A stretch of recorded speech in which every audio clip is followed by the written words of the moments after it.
আর্থিক দুর্নীতির অভিযোগে মালদা মেডিকেল কলেজের ফ্যাসিলিটি ম্যানেজারকে গ্রেপ্তার করল সিবিআই। মঙ্গলবার দুপুরে এসআই পদমর্যাদার একজন সিবিআই আধিকারিক সহ মোট 3 জন এই দিন মালদা মেডিকেল কলেজের ফ্যাসিলিটি ম্যানেজার অভিজিৎ দাসকে গ্রেপ্তারের পর ইংলিশ বাজার থানায় নিয়ে যায়। পরে সিবিআই কর্তারা সেখান থেকেই পুলিশের সহযোগিতা নিয়ে মালদা আদালতের ট্রানজিট রিমান্ডের মাধ্যমে কলকাতায় নিয়ে যাওয়ার ব্যবস্থা করে। এদিকে এই দিন মালদা মেডিকেল কলেজের ফ্যাসিলিটি ম্যানেজার অভিজিৎ দাস গ্রেপ্তার হওয়াতেই নতুন করে শোরগোল পড়ে গিয়েছে। মেডিকেল কলেজ সূত্রে জানা গিয়েছে, গত 4 মাস আগে আলিপুরদুয়ার সরকারি হাসপাতাল থেকে স্থানান্তরিত হয়ে মালদা মেডিকেল কলেজের ফ্যাসিলিটি ম্যানেজার হিসেবে যোগদান করেন অভিজিৎ দাস। আলিপুরদুয়ারের আগে তিনি কামারহাটি বিধানসভা কেন্দ্রের বড়নগর হাসপাতালে ওয়ার্ড মাস্টার পদে কর্মরত ছিলেন।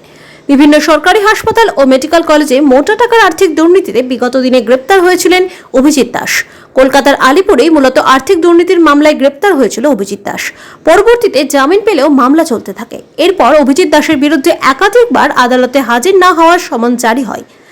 পরবর্তীতে সিবিআই পক্ষ থেকে অভিজিৎ দাসকে গ্রেপ্তার করা হয়েছে। এদিন মালদা মেডিকেল কলেজের ফ্যাসিলিটি ম্যানেজার অভিজিৎ দাস গ্রেপ্তারের ঘটনায় vice principal doctor Prosenjit Kumar বর জানিয়েছেন, একটি পুরনো মামলায় মেডিকেল কলেজের ফ্যাসিলিটি ম্যানেজারকে গ্রেপ্তার করেছে সিবিআই কর্তারা। তিনি 4 মাস আগে মেডিকেল কলেজে যোগদান করেছিলেন।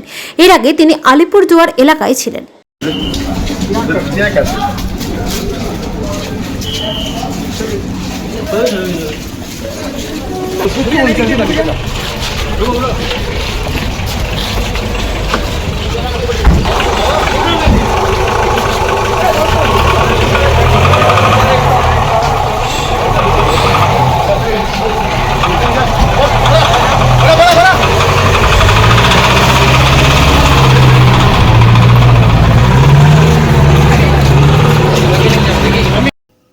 যেটা খবর পেলাম, সিবিআই পক্ষ থেকে একজন এসেছিলেন, এএসআই পোস্টের একজন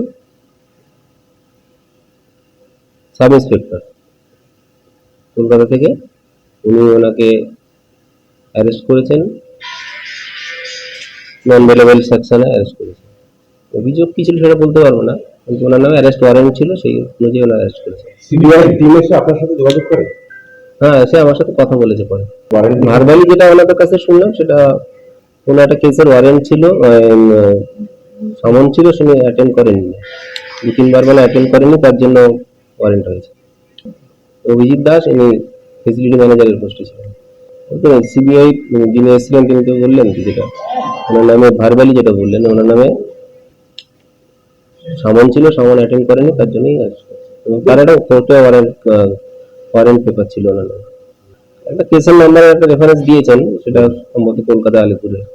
অত ডিটেলস আমি বলতে চাচ্ছি না, অত ডিটেলস আমি জানি না। ওনার ভার্বাল যেটা কথা সে মনে হলো যে সমন উনি অ্যাটেন্ড করেননি বা হয়তো পাননি, কোনো কিছু একটা সমস্যা হয়েছিল, সমন না অ্যাটেন্ড করার জন্যই মোস্ট লাইকলি ওনাকে অ্যারেস্ট ওয়ারেন্ট ছিল, সে নিজে অ্যারেস্ট করে। মাস 4 আগে যাবে। এর আগে সম্ভবত আলিপুরদুয়ারে দিয়েছে, নর্থ। আমার সাথে দেখা হয়েছিল একজন, বাকি আর 2-1 মানে ওদিকে ছিলেন। মেডিকেল কলেজ রিলেটেড কিছু সেটা বলতে পারবো না, আমার কাছে এইটাই কথা।